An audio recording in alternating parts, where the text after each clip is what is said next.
د انجم ټي وي ګرانو کتونکو ما زبیر انجم سلامونه او نیکې هیلې ومنو. پروګرام فنکار زما د خاورې په لاس زه زبیر انجم په خانسردار کلي چې د غلام فرید خان فرید په حجرې چې موجود یم.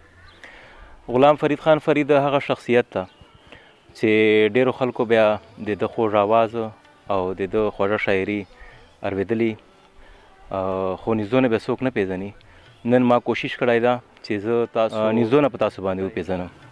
د ده کومه شاعري ده، د نه علاوه د کومې هلې ځلې دي او دې سره سره اوس په موجوده وخت دی په کومو حالاتو چې زندګي تیروي دې نه مو خبرو. راځو ما سره اوسو. فرید صاحب السلام علیکم. وعلیکم السلام.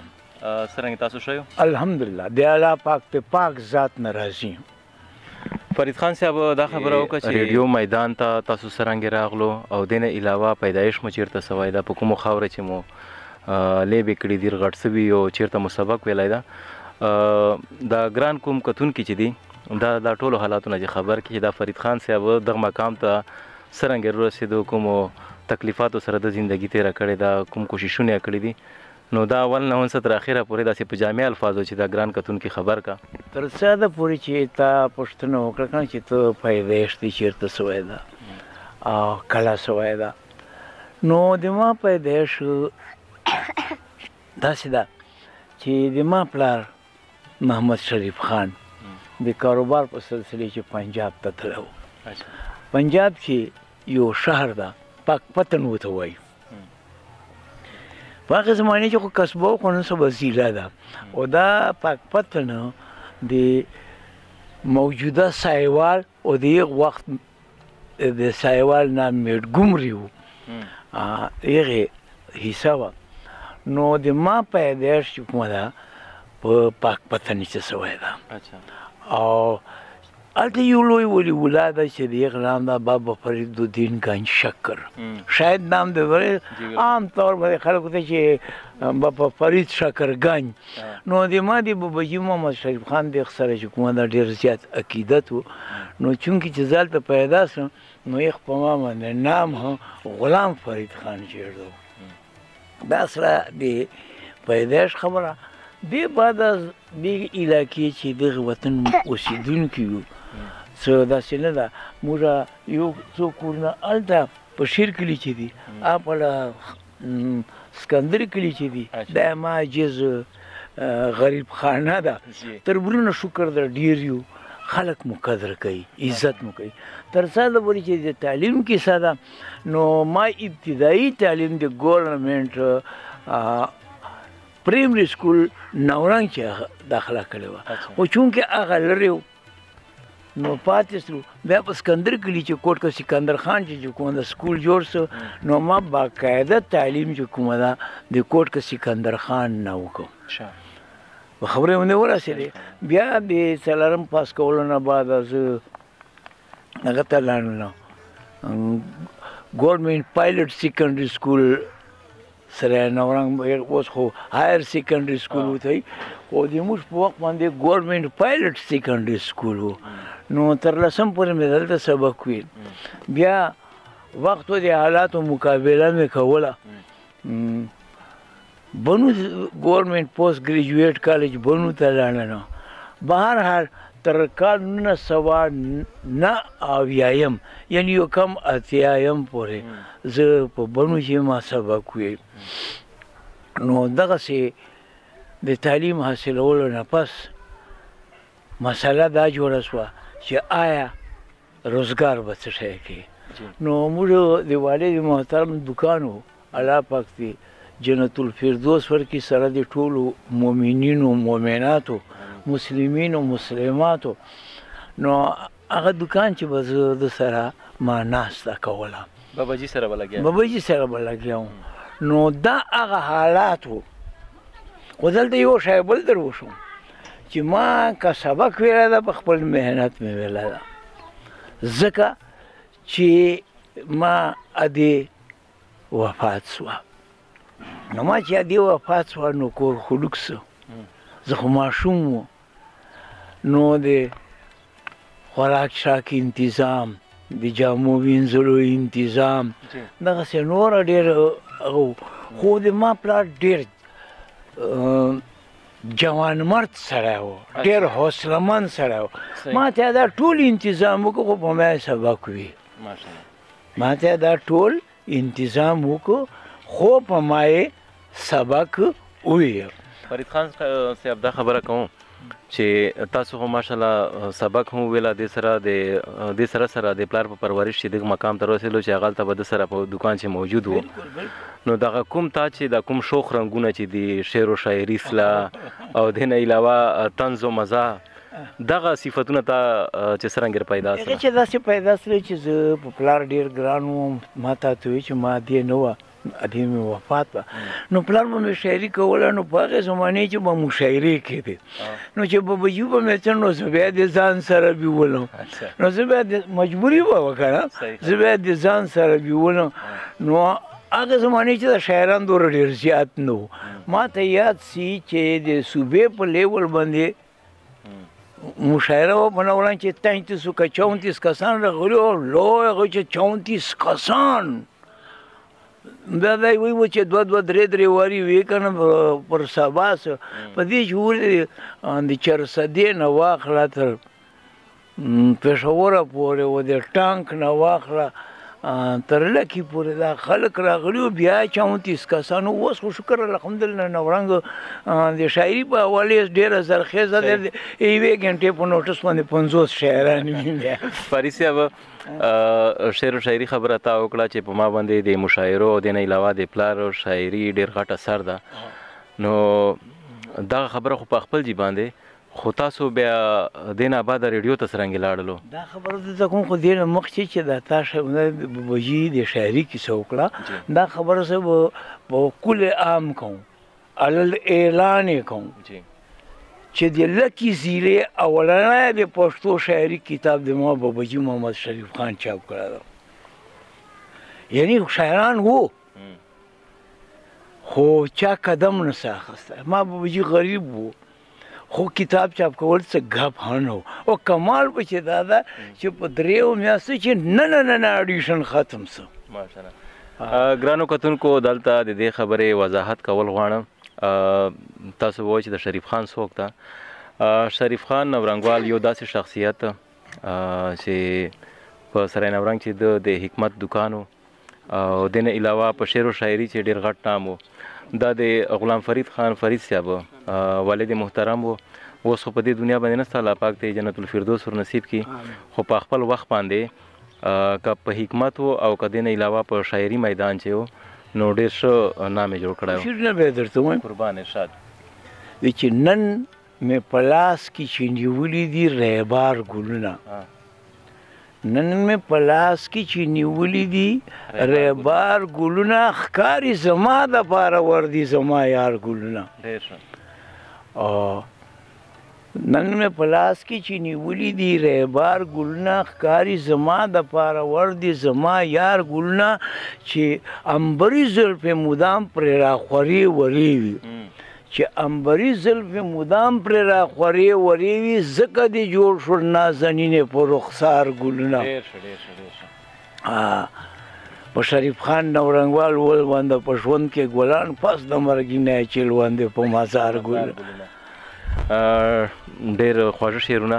فرید صاحب کوشش به کوو چې دغه کومه انټرویو ده داسې مختصره غوندې کړو ځکه چې جمعې ورځ ده.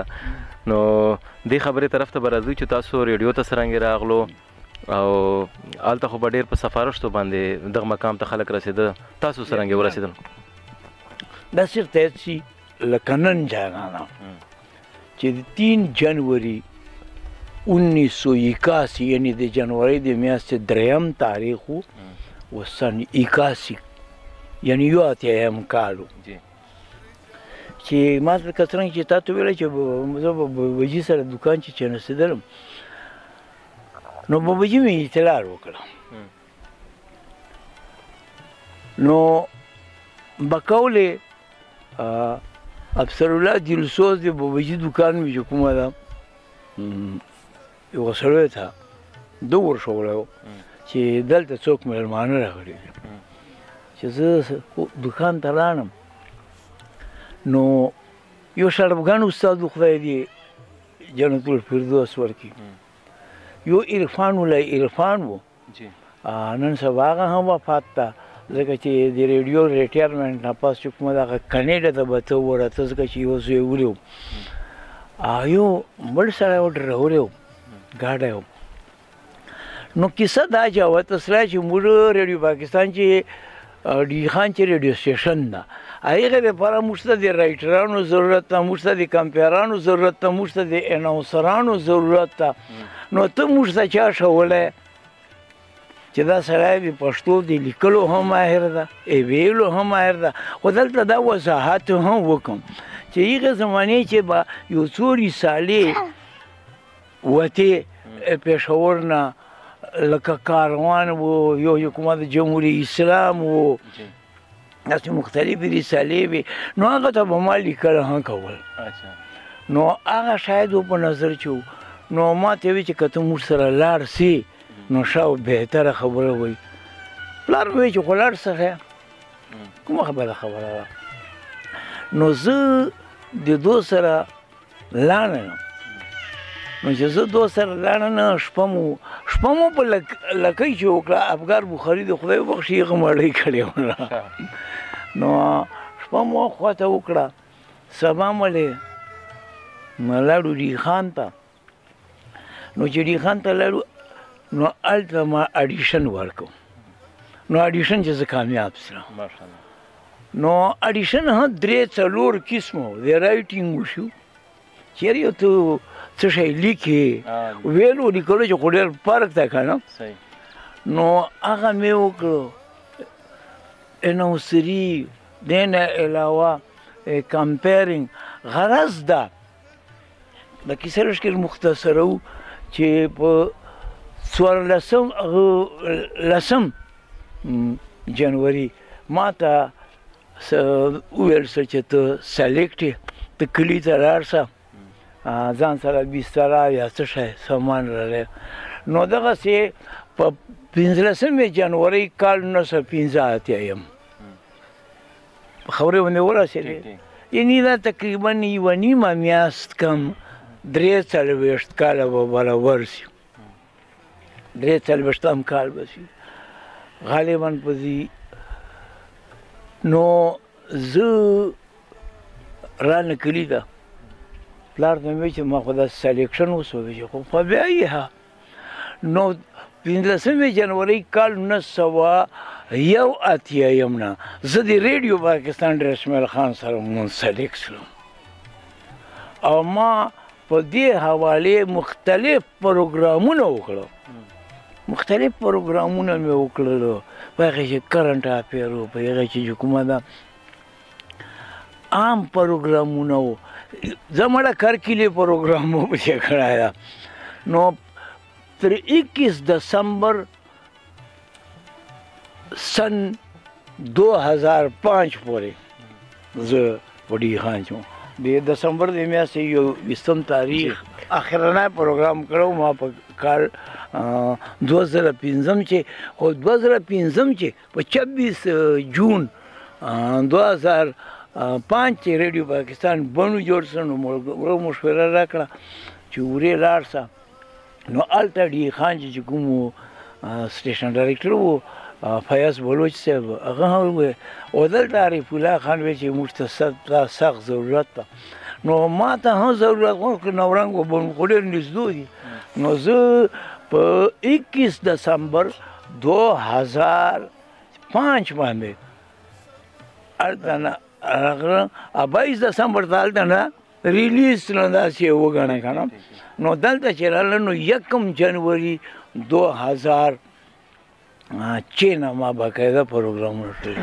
فرید صاحب ریډیو پاکستان ډي خان چې او بیا ریډیو پاکستان بنو چې داسې څه خاص کیسه وه چې ته خلکو خوښولې، تا انداز خلکو ته ډېر خوښ و، د مروتو ژبه په خلکو باندې ښه لګېدله، څه داسې خاص کوالټي به وه؟ بیا ګپ لګو. ګپ داسې ده چې زه دا اعزاز هم ما ته حاصل ده چې د مروتو د ژبې لهجه اولنی وار ما د هوا په څپو خوره کړې ده. دې وجه دا ده چې په هغې زمانې چې په ټولې پښتونخوا چې صرف 2 ریډیو سټیشنونه وو، یو ریډیو پاکستان پېښور او یو ریډیو پاکستان رسمیل خان. نو چونکې زه ریډیو پاکستان رسمیل خان نه وم، نو ما د مروت اللهجه خوره کړه او دا اعزاز هر تحصیل چې د پښتو په برانچ کې پښتو په برخې کې اولنی السلام علیکم هم ما کړی و. فرید صاحب په یغ وخت باندې کوم پروګرامونه و چې خلکو به ډېر زیات خوښوله؟ کلر ایګه نامونه واخلې او دینه علاوه تاسو به په کوم انداز باندې پروګرام شروعات کو که هغه انداز لږ خلکو ته یوتي بیا مخې ته کې؟ ما ته داسې یاد سي لکه نن د په هغه زمانې چې ډېر قابل خلک وو، ډېر خان چې الله پاک دې جنت الفردوس ورکړي بچی چې نه من میلمه سایدم انا میلمه سایدم ادا ورین میلمه سایدم ایجه چې نه مکه. نو یعقوب بنګش صاحب چې کومه سټیشن ډایرکټر و، ډېر سخت سړی و خو ډېر اصولي سړی و، سخت و خو اصولي انسان و ډېر. یو په هغه وخت باندې سینیر پروډیوسر چې کومه ده عمر ناصر و، د پښتو برخې پروډیوسر عرفان الله عرفان و، د سرایکي چې کومه ده عطاول اکبر و، عطاول اکبر اوس سټیشن ډایرکټر چې کومه ده ریټایر شو. 2-3 کاله مخکې خو مې لیدلی و، اوس په والله عالم چې په څه پوزیشن یي خو دوا ورته کومه ځکه چې په یو جمو عمر سره تېر کړله. نو اولنی پروګرام چې تاکو امور د ډایلاګ پروګرام د 2 کسانو په منځ چې هغه په دې چې و کرنټ افیر چلېدل. نو اولنی پروګرام چې ما سره 2 ملګری طارق مون و، طارق مون. نو په هغه زمانې چې د افغانستان و د پاکستان دا یو رشین آرمی راغلی و لږ کې داسې نو د موږ نامونه چینج سوي وو چې څو کاله مو داسې وو. چلو اوس چې زه ډي خان ته لاړ شم خلک په یغه نام پېژني په دغه نام نام مو څه و؟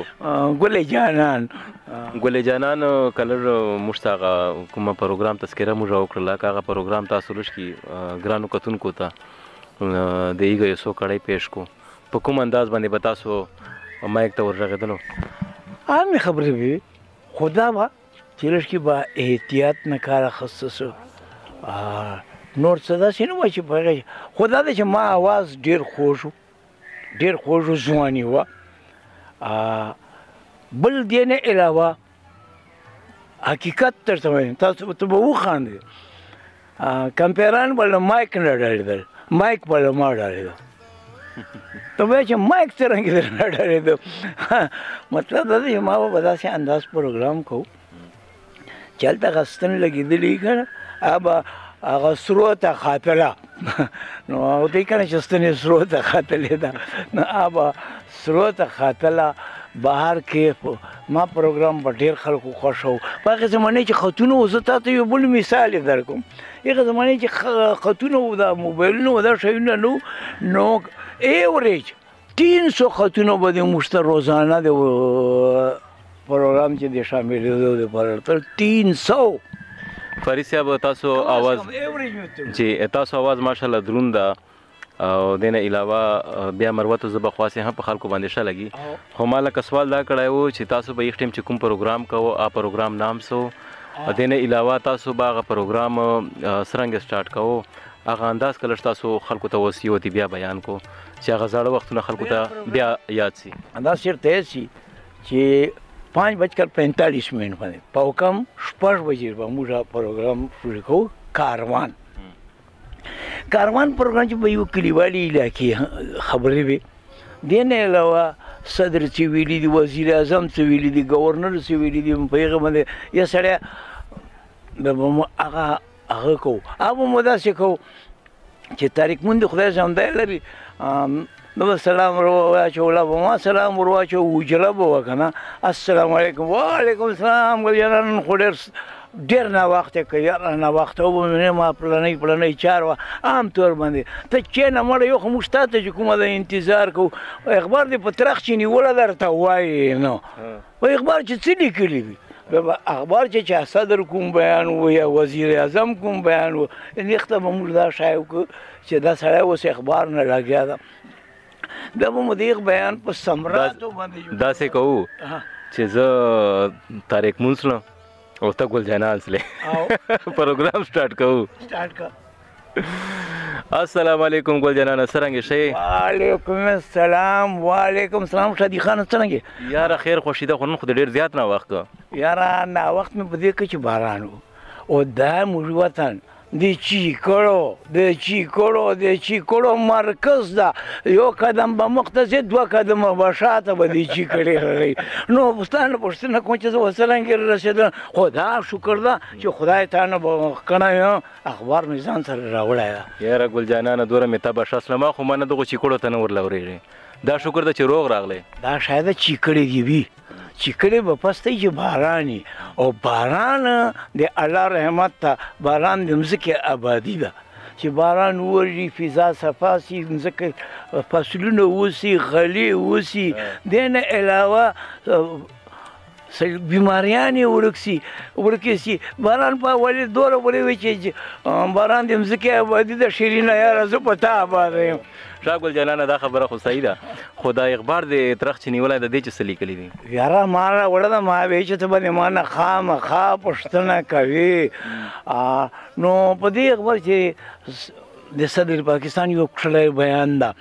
صدر پاکستان وایي چې د پاکستان د ترقۍ د خوشحالۍ دپاره به هر قسم قدم اخیسته سي او دلته به ځوان نسل ته نه صرف روزګارونه ورکول شي بلکې د دوی به د زمدون په هر میدان چې رهنمایي هم کولی شي یاره که ته خیالي شدي خان که نه دا د موجوده حکومت یو لویه کارنامه ده چې ځوان نسل ته ترقي ورکوي ځوان نسل د علم په لوري هم بیایي د روزګار په لوري هم بیایي او د دې نه علاوه د کام او د ملک سره د مینې او د محبت او احساسات او جذبات هم ورته په ګوتو کوي دا خو ډېره ښکلې خبره ده موږ ته هم پکار دي که نه چې ګوره د دغه کومه خبره ده د دغې خبرې سره امیندن وکړو او اوژه په اوژه باندې یو بل سره ودرېږو پښتو چې مسله ده چې تاړی په یو لاس نه ټکېږي بل به ورسره ګډوي نو چې یو طرف ته حکومت موږ سره ښېګړه کوي نو بل طرف ته موږ ملګرتیا ورسره کوو نو تاړی ونه راغی نو دا یاره دغه خبرو خو ډېر خوند وکړه خو که تا خوښه وي د کیسټ په بل طرف واړو فرید خان فرید صاحب ګران کتونکي به وایي چې دا خو پروګرام بل طرف ته روان سو خو بهرحال تاسو موږ به خپل موضوع طرف ته راځو دا خو د 42 کاله زړې دغه ته بوتلم او دا کیسې ورته ده دغه کرنټ افیر به موږ په دې طریقې مو به کوو دا خو د خان خبرې سلې هلته به تاسو حجرې پروګرامونه هم کړي دې نه علاوه کرنټ افیر پروګرامونه د سندرو دا خوږې خوږې لمحې به تاسو تېرې کړي خو چې کله یې آباد راغلی بنو ته نو بنو چې هغه کوم پروګرام و چې په کتونکو به په اورېدونکو به ډېر ښه لګېده او تا به سټارټ څرنګه اخیسته ما هلته مې هم دغه سټارټ و او دلته مې هم سټارټ و خو یو فرق و د کورمې غاړې کوم پروګرام چې دغه سټارټ لږ ښکېرته وکړه د کرنټ افیر پروګرام د کورمې غاړه ما به سټارټ داسې اخیسته چې السلام علیکم غلام فرید خان فرید پروګرام د کورمې غاړه په لاس کې تاسو په درانه خدمت کې حاضر ده ایله ده چې روغ جوړ او خوشحال به د زمدون په هر میدان چې د کامیابي او د کامراني سره مخامخ اوسو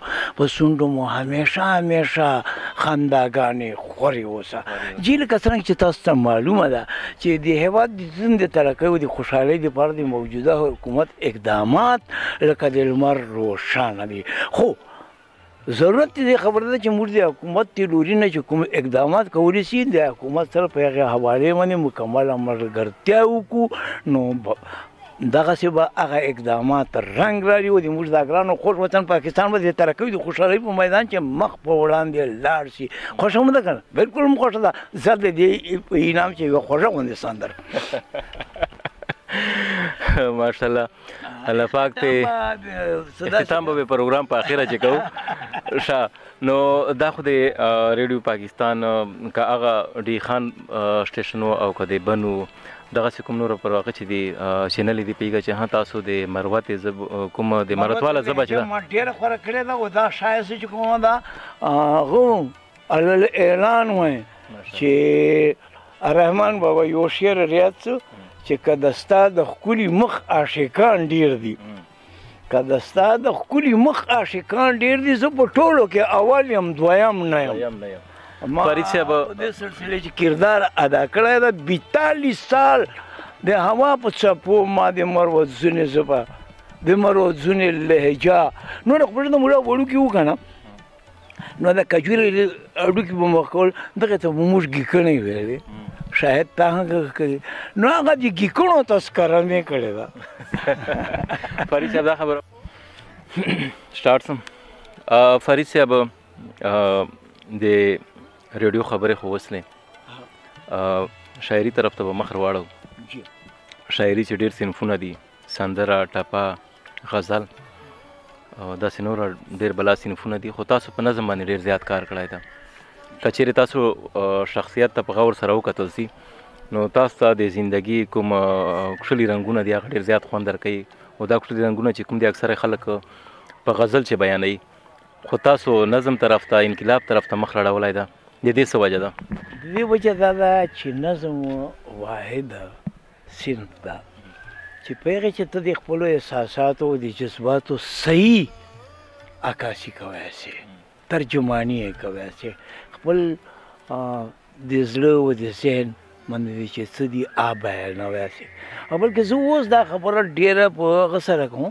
چې که ګران ده په شاعري چې نو غزل ګران ده خو د موږ په خاورې چې سړی ده نو غزل لیکي په خبرې باندې نه ورسېدی خو د غزل وره ګران څه شی نشته نو همیشه دپاره سړي کوشش دی چې آسان شي ته ګوتې ورواچي نو ما د نظم په حوالې باندې خپل کوشش جاري وساته شکر ده شکر ده شکر ده دا د ما بچي نه ولاړ دي دا د ما لمسی ده دا د ما ولاړه ده داسې ما نور هغه دي الحمدلله زه د الله د پاک ذات نه ډېر راضي یم چې ما ته دغه نظم په وجې باندې په افغانستان چې په بلوچستان چې بلکې په پنجاب کې دوه مشاعرې وسوې په خپلې پښتونخوا چې خوا که کوزه پښتونخوا ده او که بره پښتونخوا ده یو مقام الله تعالی را کړی ده او دغه مقام ته خدای پاک زه رسولی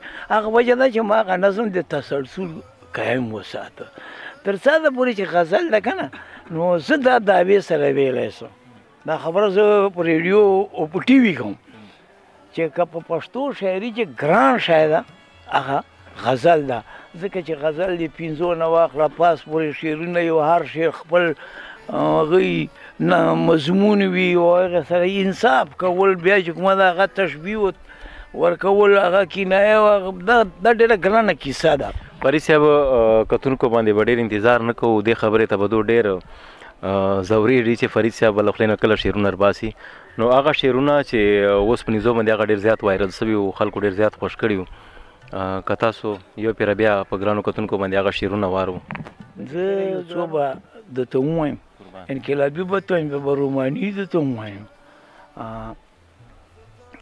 د حق خبر د حق کیسه د حق وینا جرم دی د حق خبر د حق کیسه د حق وینا جرم دی رښتیا به نه وایي رښتیا وته رښتیا جرم دی او د خاپرک غوندې خاپرک د اسمان څپولي ته وایي چمګادړ چې کومې ته وایي د خاپرک غوندې تیارو کې خپل ژوندون اړوه د خاپرک غوندې تیارو کې خپل ژوندون اړوه ډیوې به نه بلوې دلته کې رڼا جرم دی او جبر زغمه ظلم زغمه بربریت هم زغمه د ظلم پاسه ظلم دا دی چې ژړا جرم دی او تا ته مې ستا مخ آینه کې در ښودلی دی ګل تا ته مې ستا مخ آینه کې در ښودلی دی ګل نوره مې هېڅ هم کړي نه دي زما دا جرم دی او دا د مودو وده چې ویښوې فریده دا د مودو وده چې ویښوې فریده ته هېڅ مې کړي نه دي دا خو لا جرم دی دغسې یو بل د دوه غزل ما مطلب دا ده چې صرف تاوی کنه چې نظمو شکر الحمدلله د غزلو په حوالې پاتې نه یو. رومان طرف ته ټوپ ووایه. رومان طرف مو وی چې دوه زړونه چې یو شي اول داسې وي، دوه زړونه چې یو شي اول داسې وي، یو له بل زاریږي مزل داسې وي. او شنه خندا په سرو شونډو د سپین جانان، شنه خندا په سرو شونډو د سپین جانان، زیړ دې کړي رقیب ته اجل داسې وي. او ځان ته چې خبرېږي زړه یې وړی وي، غل به ورته نه وایې، غل داسې وي. ځان ته چې خبرېږي زړه یې وړی وي، غل به ورته نه وایې، غل داسې وي. او ځان چې له جانان له ځانه شي، ځان چې له جانان له ځانه شي، عشق وایي چې عشق مکمل داسې وي. ځان چې له جانان له ځانه شي، عشق وایي چې عشق مکمل داسې وي. او چغه چې تسلیم شي د زخمي اوسئ، چغه چې تسلیم شي د زخمي اوسئ، دې ته غزل وایي، غزل داسې وي. او هر څه چې د خدای رضا ته وسپارې، هر څه چې د خدای رضا ته وسپارې، واچخلې قدم توکل داسې وي. او وستې چې د بدو وررسېږي هم معافې کې د بدو بدل داسې وي. او زړه کې د فرید چې شو متال جانان لا پورې متال داسې وي. ډېر ښه ډېر ښه. ګرانو کتونکو کومه شعرونه او خوږه خوږه خو تاسو واورېدله، خو یوې بلې خبرې نه مو خبر کړ اوس په نږدو باندې چې کوم تیزې هواګانې راغلې وې، پوهېږه چې فرید صاحب ته ډېره غټه صدمه میلاو سو. هغه داسې چې دی وپراته او هغه وجې نه د کومه یوه پښه چې ده هغه ماته سوې وه، نو لا پورې دی علاج کوي. حالاتو پته کوو چې څه کوششونه لګیا دي، چا هیلپ سره وکړه. دې نه علاوه کور چې د کوم بچي چې دي هغه په هکله به هم دی موږ ته وایي چې د سره یې څومره منډې ترړې ووالې.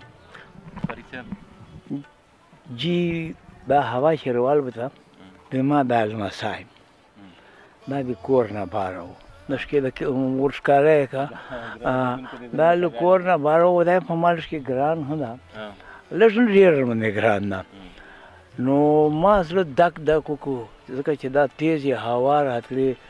نو په دې ورځ زه الله رب العزت 3 ورځې د مرګ نه بچ کړی.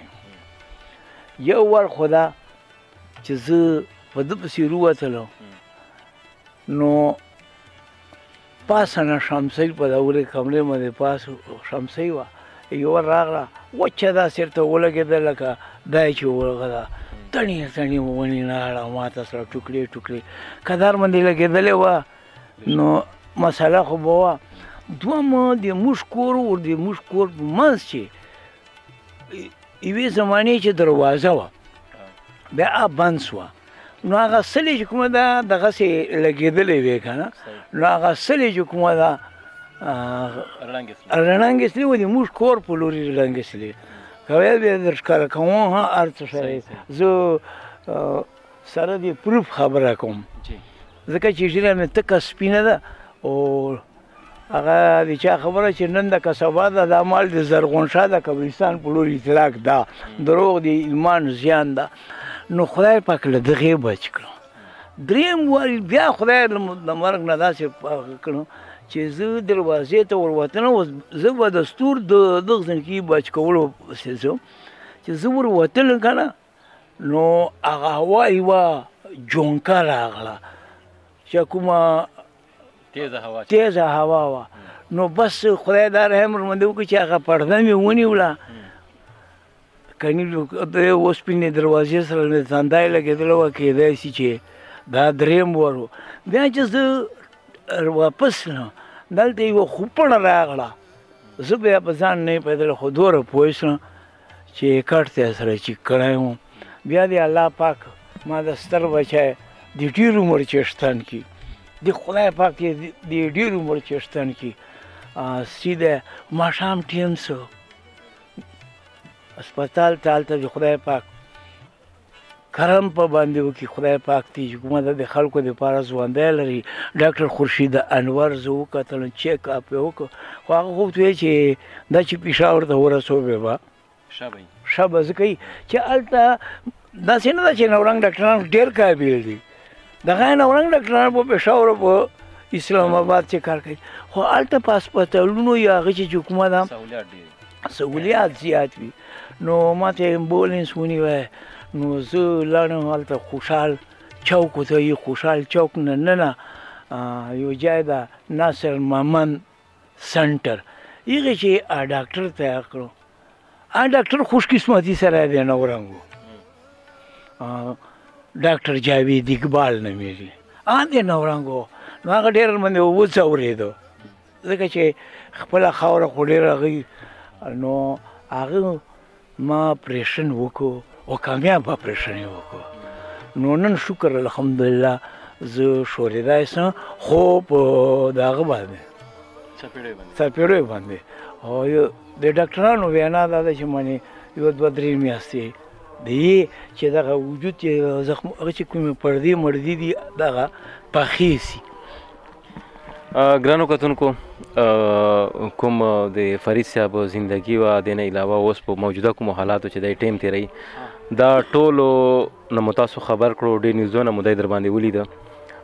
د پروګرام مطلب مو دا و چې چا شوق چې فرید صاحب نیوزونه وپېژني یو شوق هم پوره سه او بلې د دې خبرې مطلب مو و چې فرید صاحب لږ سختو حالاتو سره وخت تیری نن سبا زندگی تیری بچیان دي خو هغه د لاسو پښو مزدوره کوي د نه علاوه مالی حالات دوره بهتر نه ده.